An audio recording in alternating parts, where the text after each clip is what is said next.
These are the 30 best tips and tricks that you need to know for your Meta Quest 3 headset. And that goes all the way from unlocking some awesome new features to how you can increase the quality of your VR games and much more. So let's start it off with the first one being your virtual screens. Because when you are inside VR, you can just simply drag and drop your open windows and place them in this 3-grid pattern right in front of you. However, thanks to some nice updates, it is now also possible to place your screen basically anywhere you want, with them also staying in the position that you last left them in. But that also goes for some extra options that you can now find once you enlarge one of your displays, because this will then give you access to an additional settings bar where you can change things up, like adding a curve to your screen if you would like to, or you can even dim your surroundings so that you can put full focus on the things that you're watching. But one really important setting that you might want to change is your automatic update option, and this you can find by going to your system and then to the tab named Software Update. Now keep in mind that my settings might look a bit different than yours depending on which version you are on right now, but it basically comes down to the same, and these options that you see right now will normally be turned on from the start. But some users might have experienced some problems right after they got the most recent updates, so in that case it might be worth to turn these off and instead manually update your headset with the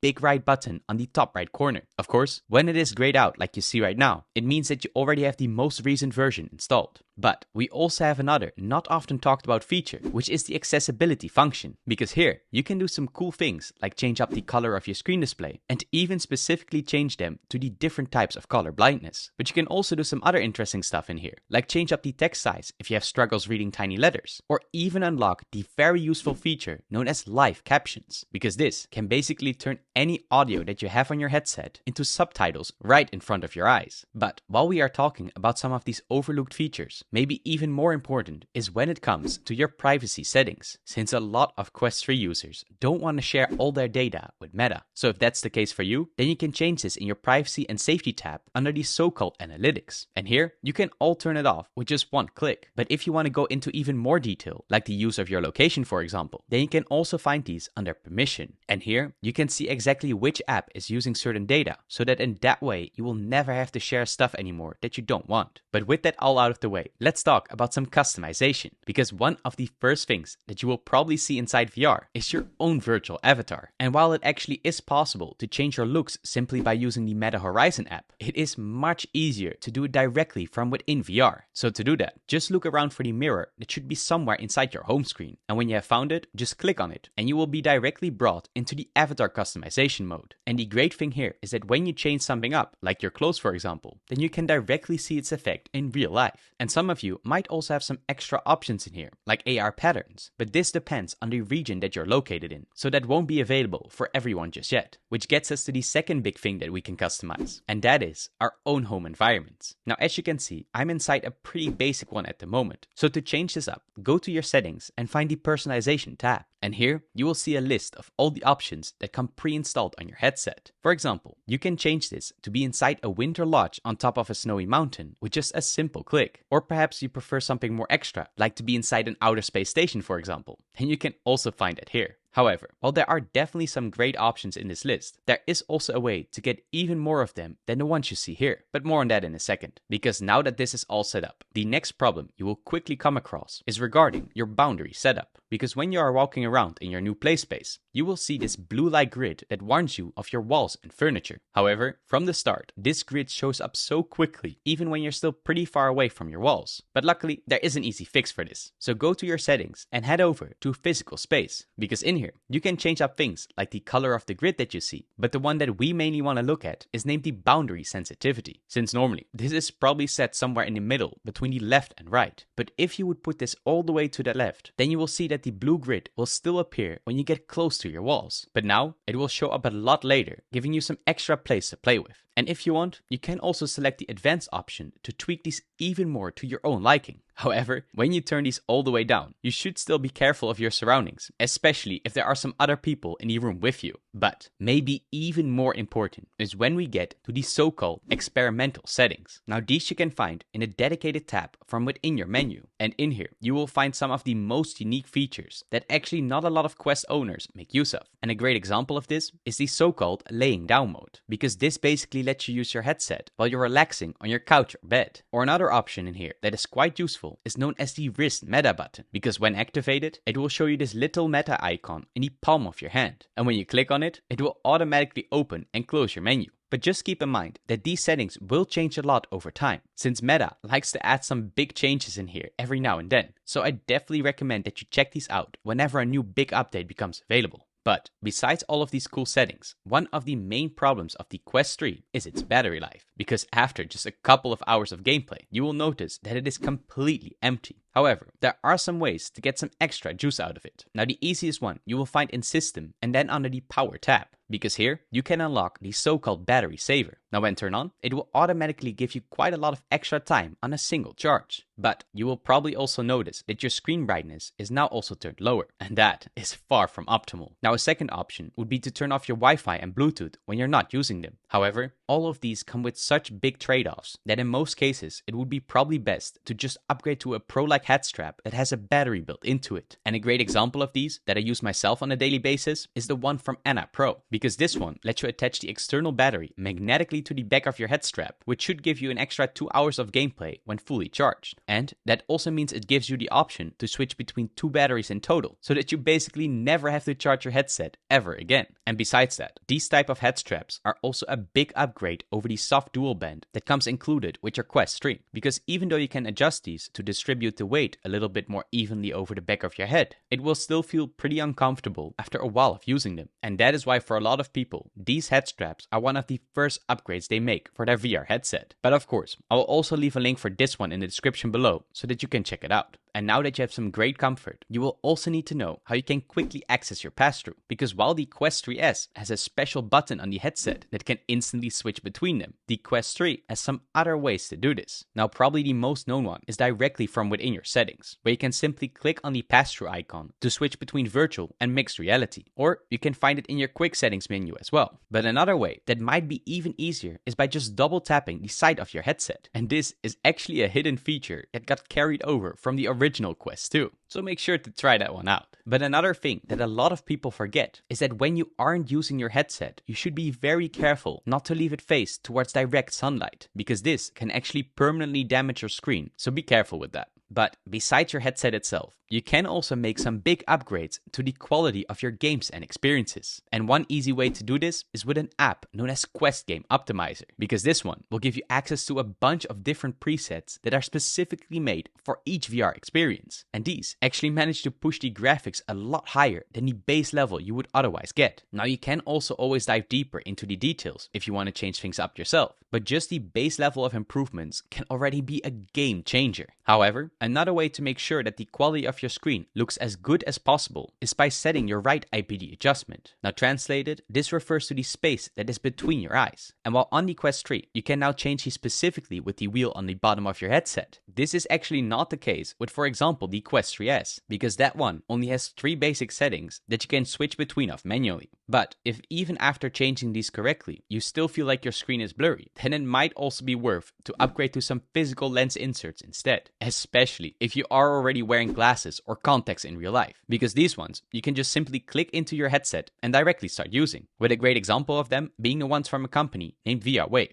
And that is because they also include a blue light filter and glare reduction in them that can even give you some nice benefits also if you have perfect eyesight, so that's pretty nice. But luckily, there is also an easy hardware upgrade that you can make that is completely free. And that is when we look at the controllers. Because with these, you can use a trick with the loop to turn them into a knuckle-like design. And this doesn't only secure them more tightly around your hand, but it actually also makes it possible for you to completely let go of your controller without it falling. However, you should keep in mind that this is not a perfect solution, but it is still a nice free upgrade when you're on a budget. And while on the topic of controllers, you can actually find some cool settings under the tab devices. Here, Here, go to controllers, and you will directly have the possibility to change things like vibrations or the side of the menu and meta button. But probably the most useful one in here is the option for controller remapping, because this lets you change any button to another one, which can come in quite handy if one of them is broken or not working the way it should. But a second fix that you can change in here is the dead space of your joysticks, and this can be a big help if you are having problems like stick drift, because in that case, you can just increase the dead space of your affected controller and your stick drift will be completely gone. And while we're here, we should also talk about the hidden features of the meta button. Now, first and foremost, when you just press it, it will of course open and close your menu, and you will probably be using that a lot, so get used to it. But if you hold the meta button, then you will see a charging icon that once full will quickly recenter your view, and that can come in quite handy when you're using your Quest 3 in a small play space. But that's not all, because if you hold the meta button and quickly click the trigger, then it will take a screenshot of your gameplay. Or you can hold the trigger a bit longer to even start and stop a recording, which is pretty damn cool. But there is also another hidden way to get access to some of these without using your controllers at all, and that is with the quick settings menu. Now this lets you do things like starting a recording like before, or quickly muting your microphone, or opening and closing your menu. But since this feature is not enabled directly from the start, a lot of users do not have this yet. So to find it, go to the tab named Movement Tracking and then look for the so-called Expand Quick Action line. Now after turning it on, you will see a quick tutorial that explains you how to use it, which basically boils down to just looking at your hand and pinching your thumb and index fingers together to access it. However, when you, for example, now choose to start a recording, you will also notice that it will be saved in this weird square shape. Luckily, we can fix this as well. So go inside your system tab and then look for camera, because here you want to change the so-called aspect ratio from the standard square to the full HD landscape. But if you want to record some TikToks or Reels, then you can also select portrait mode for this. But that's not all, because just below here, you can also change the frame rate from the original 30 all the way up to 60, as well as increase the bitrate from the low 5 to a maximum of 20. And that will give your videos that crisp looking quality. Oh, and a nice extra is that within here, you can now finally also change your audio levels. For example, if you are recording some gameplay footage, but you don't want people to hear your own voice, then you can turn your microphone all the way to the left. While if you want your voice to be more present in your footage, then you can also tweak them to your own liking. But that gets us to one of the coolest features that you don't want to miss, which is to unlock developer mode. Because not only does this give you access to a complete new tab in your settings, it will also let you get some awesome features earlier and much more. But to turn it on, you will have to sign up on the official dashboard.oculus.com and create a developer account before you can enable the feature on your own Meta Horizon app. And to get this developer mode is quite important, since you will also need it for the next one, which is to unlock side quests, because this will give you access to a big library of VR games that just aren't available yet on the official Quest store, and a lot of them are also completely free. So to get this up and running, you want to go to the SideQuest website from within your headset and follow all these steps correctly. But the cool thing about SideQuest is that besides just a bunch of games, you can also get access to the previously mentioned new home environments. But all you have to do is just find one in the massive list that they have available and download it from there. But if you don't want to play VR games, then you can also choose to get some flat screen Xbox games on your Meta Quest 3. Just keep in mind that you will need the official Game Pass subscription before you can make this work. And of course, you will always be playing this on a big screen inside virtual reality. But maybe you don't feel like playing games at all. Then you could also, for example, use your headset as your own movie theater, with a great way of taking advantage of this for free, being with the app called Big Screen, because this one lets you watch shows and anime with friends at the same time. But by far the coolest feature of all is that you can also connect your headset wirelessly to your PC and get access to the entire Steam VR library. And that includes some big games like Half-Life Alyx and much more. But that's not all, because there are also some free must-play VR games for your Quest 3. So click on the video that you see on screen right now to make sure you don't miss out. And of course, stay awesome.